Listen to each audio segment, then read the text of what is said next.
दोस्तों, आज भारत के प्रधानमंत्री नरेंद्र मोदी के जन्मदिन पर अफ्रीकी देश नामीबिया से भारत में 8 चीते लाए गए हैं। इन चीतों को लाने के लिए करोड़ों रुपए खर्च किए गए हैं। बाकायदा एक हाईटेक हवाई जहाज से सजे धजे हवाई जहाज से यह चीते भारत में लाए गए हैं। कितनी हैरत की बात है कि जिस देश में कभी चीतों की कोई कमी नहीं थी, वहाँ चीते लुप्त हो गए।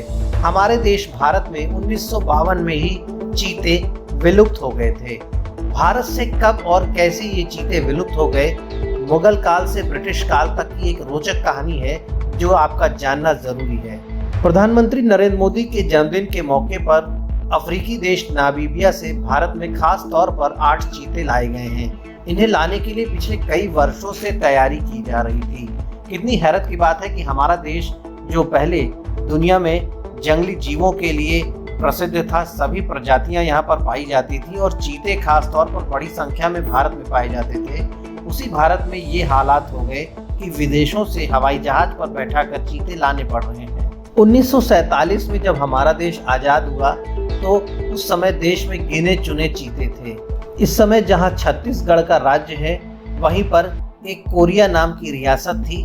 कोरिया के महाराज ने 1952 में 3 चीतों का शिकार किया था। माना जाता है कि ये 3 चीते आखिरी चीते थे। तथ्यों पर गौर करें तो पता चलता है कि राजाओं महाराजाओं के शिकार के शौक ने चीता ही नहीं कई अन्य जंगली जीवों को विलुप्त कर दिया।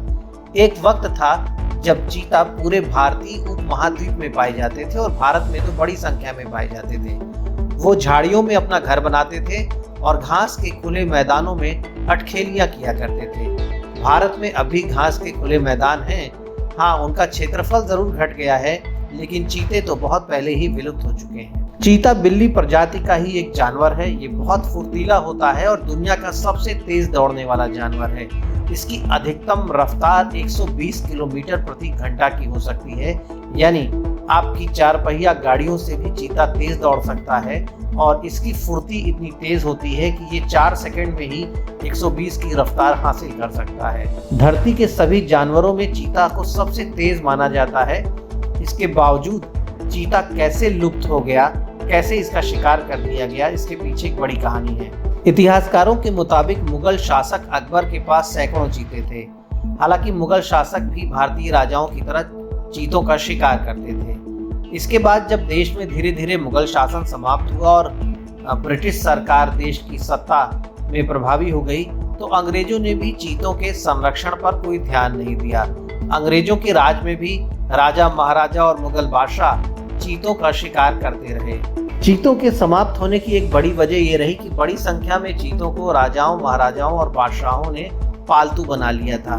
इन्हें राजाओं ने अपने किलों में, अपने महलों में सजावट की वस्तु बनाकर रख लिया था, बाड़ों में बंद कर लिया था। चीतों के बारे में वैज्ञानिकों का मानना है कि चीते जो है जंगल में ही शारीरिक संबंध बना पाते हैं। जंगल में ही ये अपने नर और मादा के बीच में बेहतर सहवास कर पाते हैं और प्रजनन को अंजाम दे पाते हैं। महलों और किलों में रखने पर, कैद करने पर चीते सहवास नहीं कर पाते हैं, इसलिए इनकी संख्या में वृद्धि नहीं हो पाती है। भारत में ब्रिटिश राज शुरू होते होते एशियाई चीते तेजी से विलुप्त होने लगे थे। अंग्रेजों के बीच जंगली जानवरों के शिकार की प्रतिद्वंद्विता होती थी। चीता चूंकि तेज तो बहुत होता है, फुर्तीला बहुत होता है, लेकिन ज्यादा खतरनाक और खूंखार नहीं होता और इंसानों के प्रति आक्रामक नहीं होता है, इसलिए चीतों का बड़ी मात्रा में आसानी से शिकार किया गया। आंकड़ों के मुताबिक वर्ष 1870 से 1925 के बीच हर वर्ष बड़ी संख्या में चीतों का शिकार हुआ। सन 1800 से 1950 के बीच ऑन रिकॉर्ड लगभग 200 चीते मारे गए, जो एक बड़ा आंकड़ा है। हालांकि चीतों की संख्या उसके बाद भी भारत में न्यूनतम स्तर पर बनी रही, लेकिन रजवाड़ों ने और बादशाहों ने जिस तरह से चीतों को अपने यहाँ पालतू जानवर के रूप में रखना शुरू किया, उससे सबसे ज्यादा नुकसान हुआ। प्रजनन न हो पाने की वजह से चीते तेजी से विलुप्त होते गए। इतिहासकार यह भी बताते हैं कि रजवाड़ों ने 20वीं सदी की शुरुआत में अफ्रीका से चीते आयात करना शुरू किए। भारत के जो कुछ बड़े राजा महाराजा थे, जिनके पास काफी साधन संपन्नता थी, उन्होंने 1918 में अफ्रीका से चीते मंगवाए, लेकिन यह चीते भी लंबे समय तक भारत में सुरक्षित नहीं रह पाए। इंटरनेट पर एक तस्वीर आपको देखने को मिल जाती है। हाथ में बंदूक लिए हुए, अंग्रेजी कपड़ों में सजे धजे हैट लगाए हुए एक शख्स 3 चीतों के शवों के साथ खड़े हैं। ये तस्वीर है महाराजा रामानुज प्रताप सिंह देव की, जिन्होंने 1952 के आसपास 3 चीतों का शिकार किया था। माना जाता है कि ये भारत के अंतिम चीते थे। 1975 में भी झारखंड के जंगलों में एक चीता देखने की बात कही जाती है। हालांकि आधिकारिक तौर पर उसकी पुष्टि नहीं होती, फिर भी लोग मानते हैं कि 1975 के आसपास तक भारत में चीते अंतिम रूप से देखे गए, लेकिन उसके बाद पूरी तरह से समाप्त हो गए। भारत में चीतों को विदेश से लाने की कार्रवाई इसके पहले भी की गई थी। मनमोहन सिंह सरकार के समय ही ये प्रयास शुरू कर दिया गया था, लेकिन वन्य जीव विशेषज्ञों की आपत्ति पर सुप्रीम कोर्ट ने मामले पर रोक लगा दी थी।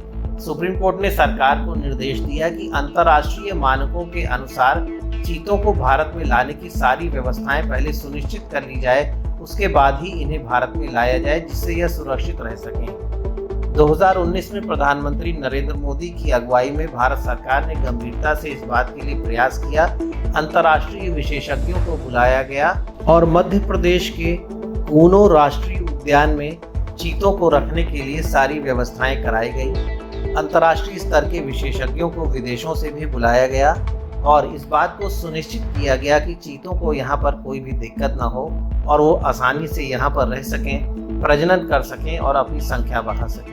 प्रधानमंत्री नरेंद्र मोदी ने अपने जन्मदिन के मौके पर इन चीतों को कूनो राष्ट्रीय उद्यान मध्य प्रदेश में पिंजरे से निकालकर आज़ाद किया और यह उम्मीद जताई जा रही कि आने वाले समय में चीते एक बार फिर हिंदुस्तान में अपने गौरवशाली इतिहास को दोहराएंगे और भारत का चीता एक बार फिर दुनिया में मशहूर होगा। Bureau report, the Indian opinion.